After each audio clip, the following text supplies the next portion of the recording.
नमस्कार, स्वागत है आपका हमारे इस YouTube चैनल पर। मैं मुनमुन श्रीवास्तव आपका हार्दिक अभिनंदन करता हूं। साल 2025 शुरू हो चुका है और आप देख रहे हैं कैमरे पर मौजूद हैं सुनील शर्मा, जो कि ड्यू के एग्जीक्यूटिव काउंसिल यानी EC के सदस्य हैं और अब कुछ दिनों के बाद EC के चुनाव होने जा रहे हैं, उसमें उम्मीदवार भी हैं और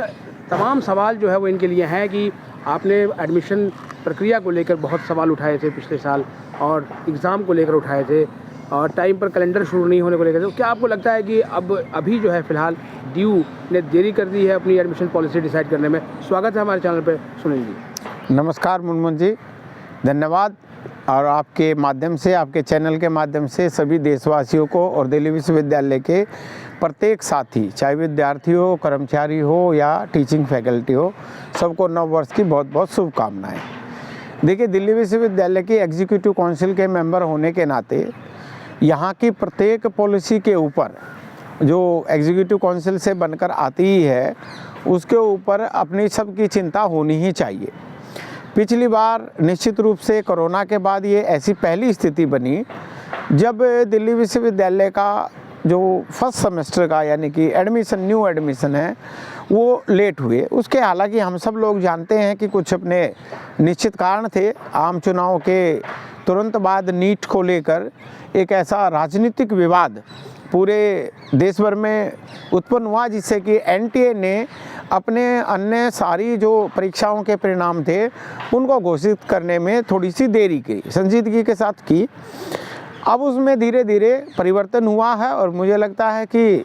ये साल तो चुनाव का है नहीं, तो समय पर दूसरी परीक्षाएं भी होंगी। और अभी धर्मेंद्र प्रधान जी ने जिस प्रकार से कहा है कि कोई भी नौकरी संबंधी कोई भी दायित्व अब NTA को नहीं दिया जाएगा, केवल एंट्रेंस टेस्ट का दिया जाएगा, तो NTA का कुछ भार भी कम हुआ है।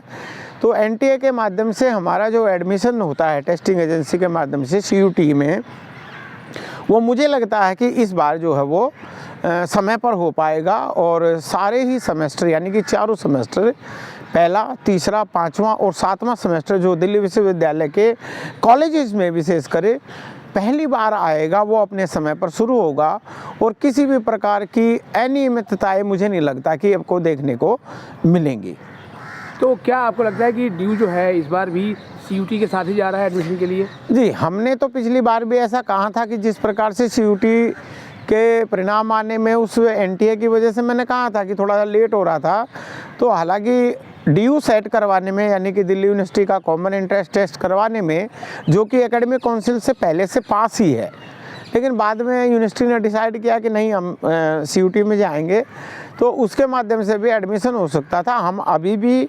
हमारी एकेडमिक काउंसिल के अंदर भी हमारे एकेडमिक काउंसिल के सभी साथियों ने इस बात को आवाज़ उठाई है कि हमें ये सुनिश्चित कर लेना चाहिए कि क्या हमारे CUT के माध्यम से दाखिले होने वो समय पर हो जाएंगे क्या। NTA ने जो हमारा टेस्ट करवाना है, अगर नहीं हो रहे हैं तो फिर से हम ये चाहेंगे कि दिल्ली यूनिवर्सिटी को अपना कॉमन एंट्रेंस टेस्ट करवाना चाहिए और समय पे दाखिले की जो प्रक्रिया, क्योंकि दिल्ली विश्वविद्यालय में अपने देश का सबसे बड़ा विश्वविद्यालय जो विद्यार्थियों के दाखिले के मामले में आता है, उसको ज़रूरी अपने सेमेस्टर का भी ध्यान रखना चाहिए ताकि जो वेकेशनल स्टाफ है, टीचिंग स्टाफ है, उसको समय पर अपनी सारी वेकेशन की छुट्टियां भी, जो सेमेस्टर के बीच के जो टाइम होता है, गैप होता है प्रिपरेशन के लिए, वो समय पर मिले। क्योंकि तमाम जो शिक्षक समुदाय है उनका यही कहना है कि जो ड्यू का एकेडमिक कैलेंडर है वो बहुत बुरी तरीके से डिस्टर्ब हो चुका है और जिसकी वजह से उनको वैकेशंस नहीं मिल पा रही हैं और बच्चों पे भी जो है पढ़ाई का बहुत दबाव है। निश्चित रूप से 3 साल का कैलेंडर तो कोरोना की वजह से ही डिस्टर्ब हुआ, आपने भी देखा, जिसके बदले में दिल्ली विश्वविद्यालय के प्राध्यापक साथियों को 12-12 EL प्रतिवर्ष करके 36 EL जो है वो दिल्ली विश्वविद्यालय की एकेडमिक काउंसिल के माध्यम से मिली थी। लेकिन ये पिछली बार का तो जैसे मैंने बताया कि NET का एक ऐसा नीट का एक राजनीतिक कारण यहाँ पर देश भर में उभर कर आया, जिसके कारण CUT का रिजल्ट लेट हुआ था। इस बार नहीं होगा और कैलेंडर की अनियमितताएं निश्चित रूप से नहीं होनी चाहिए। ये हम इस बार एकेडमिक काउंसिल में हमने काफ़ी इस पर सवाल उठाए हैं और एग्जीक्यूटिव काउंसिल के अंदर भी इस पर सवाल होंगे। अभी भी कुछ साथी ये चाहते हैं कि जैसे अभी सेकेंड सेमेस्टर, सिक्स सेमेस्टर और जो है फोर्थ सेमेस्टर की क्लासेस अलग अलग हो रही हैं, तो दिल्ली विश्वविद्यालय के अलग अलग जो है तबके से मतलब ये डिमांड आ रही है कि इनको मर्ज कर दिया जाए। देखिए, मैं स्पष्ट रूप से कहना चाहता हूँ कि मर्ज कर देने का परिणाम ये होगा कि जनवरी के अंतिम सप्ताह के अंदर ये सारे सेमेस्टर फिर शुरू होंगे। शुरू होने से क्या होगा, आपके जो सिक्स सेमेस्टर के बच्चों के एग्ज़ाम है, विशेष रूप से मैं उनके ऊपर बात कर रहा हूँ, वे सारे एग्ज़ाम पोस्टपोन होकर आगे चले जाएंगे। ये उस समय पर चले जाएंगे जिस टाइम पे उनके अपने दूसरे कॉमन इंटरेस्ट टेस्ट हो रहे होंगे, या विदेशों में जो दाखिला लेने वाले विद्यार्थी हैं उनके जो रिज़ल्ट उनको समय पर चाहिए होता वो समय पर नहीं मिल पाएगा। तो सिक्स सेमेस्टर के बच्चों के विशेष रूप से ध्यान में रखते हुए, क्योंकि यूनिवर्सिटी तो विद्यार्थियों के लिए है, अगर उसको हम ध्यान में नहीं रखेंगे तो आप देखिएगा कि ये एक बहुत बड़ा जो है ना, एक ऐसा जो खामी हमारे विश्वविद्यालय के एग्जामिनेशन में आ जाएगी जिसका परिणाम बच्चों के मामले में सुखद नहीं होगा। और बच्चे तो हमारे भी पढ़ते हैं जी विश्वविद्यालय के अंदर, हमारे नागरिक के भी पढ़ते हैं, तो उस तरीके से हमको देखना चाहिए। सुनील जी, ड्यू जो है वो अपनी परीक्षा, पढ़ाई, परिणाम इसके लिए जाना जाता है जी, लेकिन अभी हम देख रहे हैं कि थर्ड और फिफ्थ सेमेस्टर के जो एग्ज़ाम्स चल रहे हैं तो वहाँ पे सेंटर्स पे पेपर 2-2 घंटे देरी से पहुँच रहे हैं, या फिर जो प्रश्न पत्र हैं वो उनका सीरियल नंबर ठीक से छपा हुआ भी नहीं आ पा रहा है। तो ये क्या आपको लगता है कि एग्ज़ाम को लेकर एक काफ़ी अनियमितताएँ हो रही हैं? देखिए, अभी हाल ही में मतलब खासकर इस बार जो ये एग्ज़ाम दिसंबर जनवरी वाला हो रहा है, इसमें बहुत सारी अनियमितताएँ निश्चित रूप से रिपोर्ट हुई हैं। अभी मुझे किसी विद्यार्थी के माध्यम से ये क्वेश्चन पेपर मिला है ये, जिसमें मतलब कोई सीरियल नंबर कहाँ पर है, क्वेश्चन नंबर वगैरह कहाँ क्या है, किस तरीके से इसको टाइप किया गया है, कैसे बच्चा देखेगा, इसमें कुछ नहीं है। और मैं बताऊं कि कल मैथमेटिकल फिजिक्स का भी पेपर एक थर्ड सेमेस्टर का होना था, बीएससी फिजिकल साइंस के विद्यार्थियों का, 12:30 बजे तक अपने सेंटर पर वो क्वेश्चन पेपर नहीं पहुंचा, जिसके कारण परीक्षा रद्द करके और अगले कोई तारीख मुझे अभी पता चली है कि वो 5 तारीख को रीशेड्यूल हुआ है। देखिए, अपने आप में थर्ड सेमेस्टर फिफ्थ सेमेस्टर की क्लासेस ऑन हो गई और ऐसे समय में ही पेपरों को रीशेड्यूल करवाना, ये एग्जामिनेशन ब्रांच की जिम्मेदारी बनती है, उसके अधिकारियों की जिम्मेदारी बनती है कि समय से पहले ही उन सारे पेपर, क्वेश्चन पेपर के सेट बना के रख ले,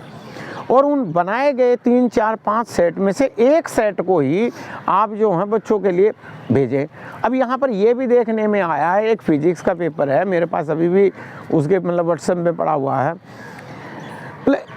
एक ही पेपर के लिए, एक कोर्स के लिए 2-2 कोड के क्वेश्चन पेपर जा रहे हैं। यानी कि एक बच्चे के लिए ये कोई हम मतलब सीरियल नंबर चेंज करके जैसे मतलब एनटीए वगैरह करवाता है, क्वेश्चन पेपर आगे पीछे करके, ऐसी परीक्षा तो दिल्ली विश्वविद्यालय में होती नहीं है। सेम टाइम पे सेम कोर्स के सेम बच्चों के पेपर हो रहे हैं, उनके 2 जो हैं यूनिक कोड कैसे जा सकते हैं। एग्जामिनेशन ब्रांच को देखिए, परिवर्तन होते रहते हैं, अभी बहुत परिवर्तन एग्जामिनेशन ब्रांच के अंदर आए हैं, लेकिन मुझे यहाँ मतलब एग्जीक्यूटिव काउंसिल होने के नाते बड़े दुर्भाग्यपूर्ण तरीके से कहना पड़ रहा है कि ये परिवर्तन जो सकारात्मक रूप से होने चाहिए थे, इनमें से मुझे जो देखने में आ रहा हूँ उसमें से ज़्यादातर नकारात्मक रूप में जा रहे हैं। और मैं ये बात भी कहना चाहूँगा कि जो फिर दोबारा से कुछ ऐसे दिनों का मुझे आभास हो रहा है जो दिल्ली विश्वविद्यालय के एग्जामिनेशन ब्रांच के लिए पहले सुखद नहीं जाने जाते थे। एग्जामिनेशन ब्रांच पहले काफ़ी बदनाम था कुछ चीज़ों के लिए, लेकिन मुझे लगता है कि फिर से उन दिनों की आहट यहाँ पर जिस तरीके का एक पैटर्न बदल के क्वेश्चन पेपर नहीं पहुँचाना, ये करना वो करना, ज़बरदस्ती मतलब किसी चीज़ को पैटर्न को बदलवा देना, इवेल्युएशन के पैटर्न को बदलवा देना, एकदम मतलब जो है इंटरनल असेसमेंट जब बच्चों ने मतलब टीचर्स ने चढ़ा दिए थे, बच्चों ने चेक कर दिए थे, उसके चढ़ाने के बाद दोबारा से एक नया इवेल्युएशन सेंटर मतलब पॉलिसी लेके आना, जो कैंप्स पॉलिसी लेके आए थे उसको फिर वापस करवाना पड़ा इस सेमेस्टर के लिए। ये ना मतलब एक सोची समझी, मतलब मैं ये कहूँ कि कुछ समझ के तहत काम नहीं हो रहा है। ये मतलब कोई एक्सपेरिमेंट करके देखना चाहते हैं, मतलब देखना चाहते हैं देख ले, लेकिन दिल्ली विश्वविद्यालय किसी भी एक्सपेरिमेंट जिसका नेचर नेगेटिव होगा उसके लिए आवाज़ उठाने के लिए एनडीटीएफ और हम एग्जीक्यूटिव काउंसिल के मेंबर यहाँ पर कटिबद्ध हैं। संस्थाओं का विनाश नहीं होने देंगे और एग्जामिनेशन ब्रांच सही ट्रेंड पर नहीं चल रहा है, ये मैं पूरी जिम्मेदारी के साथ कह रहा हूँ। ये तो रही सुनील जी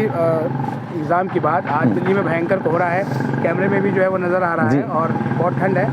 क्या आपको लगता है कि जो दिल्ली सरकार के अंतर्गत जो 12 कॉलेजेस हैं और अभी पिछले दिनों में अभी उनको सैलरी नहीं मिली है वहाँ के शिक्षक समुदाय, अभी भी नहीं मिली है, छटेगा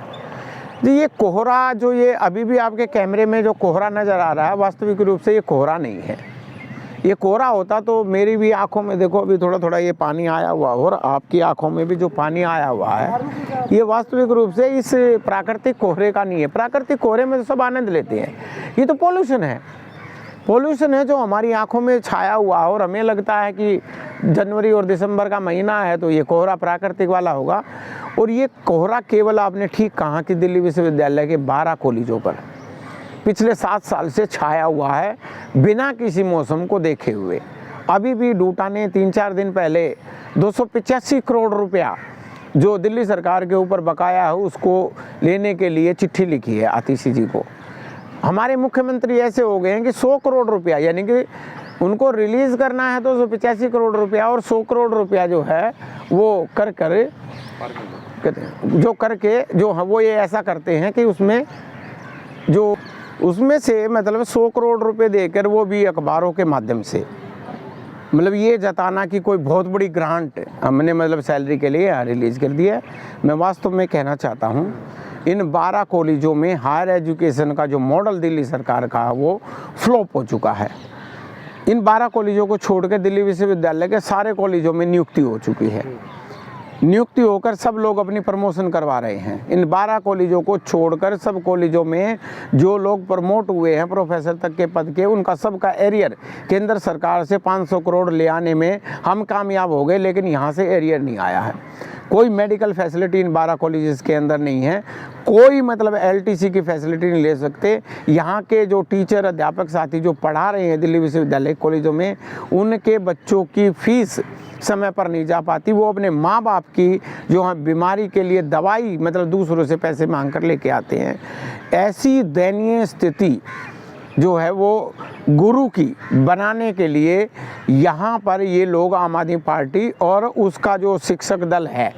यहाँ पर जो काम करता है, आम आदमी पार्टी के बैनर के नीचे जो है पोस्टर लगाकर मतलब जो है प्रेस कॉन्फ्रेंस करता है, और अपनी 9 वर्ष की पार्टियों में जो है वो आम आदमी पार्टी के मंत्रियों को बुलाता है और उनसे इतना नहीं कह पाते कि यहाँ की सैलरी की समस्या को निजात करिए, यहाँ के लोगों को परमानेंट करिए, यहाँ के लोग जो प्रमोशन पा चुके हैं उनका एरियर दे दीजिए, यहाँ के मेडिकल बिल जो है वो खड़े हुए हैं उनको मतलब जो है आप क्लियर करवा दीजिए। यहाँ पे अब आपको पता होना चाहिए इन 12 कॉलेजों में PWD ने काम करना छोड़ दिया मुनमुन जी,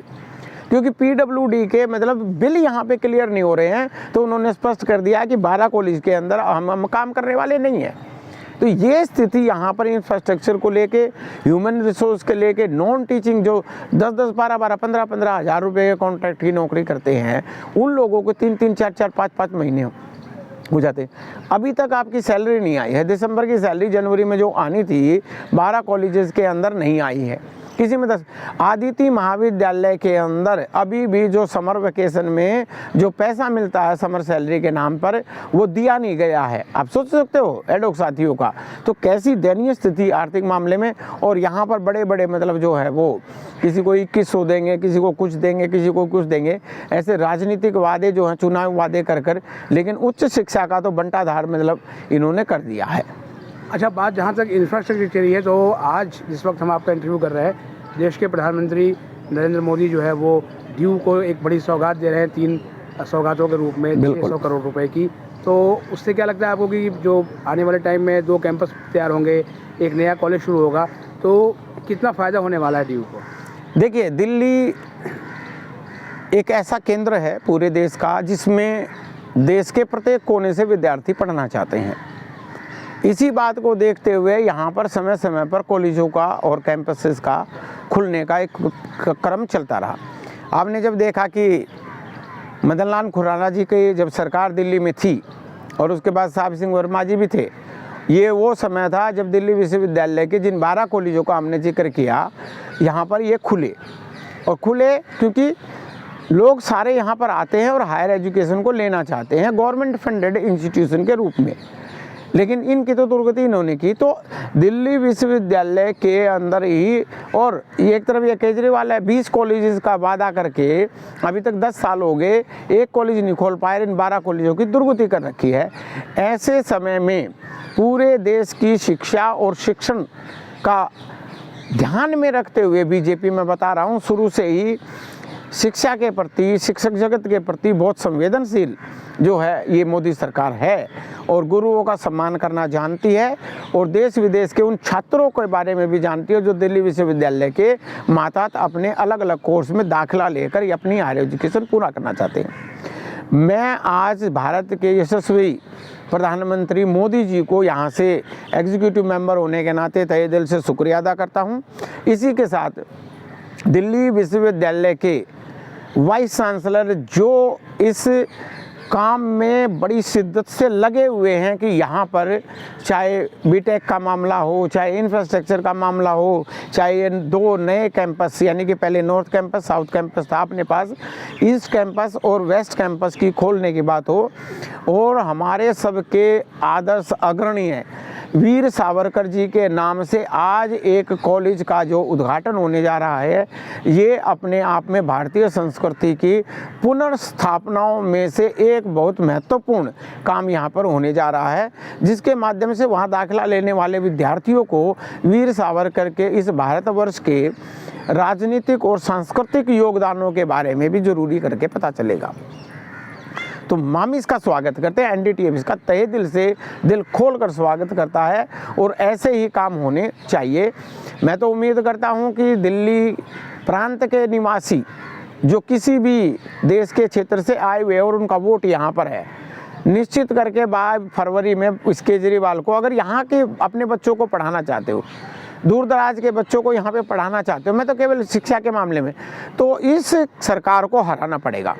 फिर और नए कॉलेज देखना कि दिल्ली के अंदर खुलेंगे, दिल्ली ग्रामीण में भी खुलेंगे, दिल्ली में क्लस्टर जो हैं क्षेत्र हैं झुग्गी झोपड़ियों के, उसमें भी जो गवर्नमेंट लैंड होंगी वहाँ भी खुलेंगे। और दिल्ली विश्वविद्यालय तो मैंने कहा कि योगेश सिंह जी के और उनकी जो पूरी टीम है, बलराम पांडे जी हैं, श्री प्रकाश जी हैं, और पूरी जो उनकी टीम है अपना पूरा दिन रात करके यहाँ पर लगी हुई है शिक्षा के क्षेत्र में एनईपी को लागू करने के लिए, नए नए इंफ्रास्ट्रक्चर बनाने के लिए। कोई भी सकारात्मक परिवर्तन होगा हम उसके साथ भी होंगे और उसमें हम भागीदार भी होंगे। आज का लास्ट सवाल जो है, 2025 में अगर आपसे पूछा जाए बीइंग ए ईसी मेंबर, तो आप दिल्ली विश्वविद्यालय के vice chancellor professor Yogesh Singh ji को क्या सलाह देंगे इस 2025 के वर्ष के लिए? देखिए, वो वाइस चांसलर साहब हैं और मुझे लगता है कि उनको कई विश्वविद्यालयों में ऐसे वाइस चांसलर रहने का मौका भी मिला है और उनका ये तजुर्बा हमको काम में आ रहा है। मेरी कोई सलाह नहीं है, हम भी एग्जीक्यूटिव काउंसिल के माध्यम से वहाँ पर भी अपनी बात रखते हैं, लेकिन दिल्ली विश्वविद्यालय के अभिनंग के रूप में मैं ये ज़रूर चाहूँगा कि 3 वर्ष अब हमें एनईपी को यहाँ पर लगाए हो गए हैं। हमको अब एक एनईपी की रिव्यू कमेटी क्रेडिट सिस्टम को लेके, प्रैक्टिकल को लेके, उसकी थ्योरी क्लासेस को लेके एक बड़ी लार्जर जो है कम्युनिटी को ध्यान में रखते हुए एक बड़ी रिव्यू कमेटी इसके बारे में बनानी चाहिए कि क्या हमें इस रिव्यू कमेटी का मतलब ये नहीं होता कि कोई नेगेटिविटी है, क्या क्या पॉजिटिविटी है और क्या और अच्छा कर सकते, एक कमेटी कॉन्स्टिट्यूट करने की बहुत ज़्यादा ज़रूरत है। और एक और मैं ये कहना चाहूँगा कि दिल्ली विश्वविद्यालय के वाइस चांसलर के माध्यम से जो मिनिस्ट्री में भी जाते हैं, जो यूजीसी में भी जाते हैं, हमारे यहाँ पर आपको मुनमुन जी पता है कि 4800 के करीब नियुक्तियाँ हो चुकी हैं। उनमें से 1,500-2 हज़ार साथी ऐसे हैं जिनका 5 साल 7 साल से ज़्यादा एक्सपीरियंस, यानी कि 20-20 साल के लोग एक्सपीरियंस प्राप्त किए हुए हैं।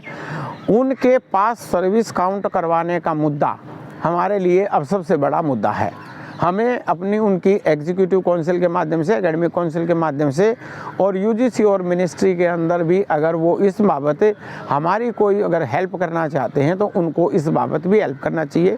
क्योंकि अगर टीचर साथियों ने अपना पूरा कंट्रीब्यूट किया है, पूरी सैलरी पर पढ़ाया है, तो उनका वो हक जो 6 पे कमीशन में छिन गया था, 0 पास सर्विस काउंट हो गया था, अभी 4-5-6 साल हो रहा है, उसको भी करवाने में काम देना चाहिए। और दिल्ली विश्वविद्यालय की गरिमा को वो निश्चित रूप से और ज़्यादा बढ़ाते ही रहेंगे। हम उनसे ऐसी ही प्रार्थना करते रहते हैं। बहुत बहुत धन्यवाद सुनील जी, हमें समय देने के लिए। धन्यवाद।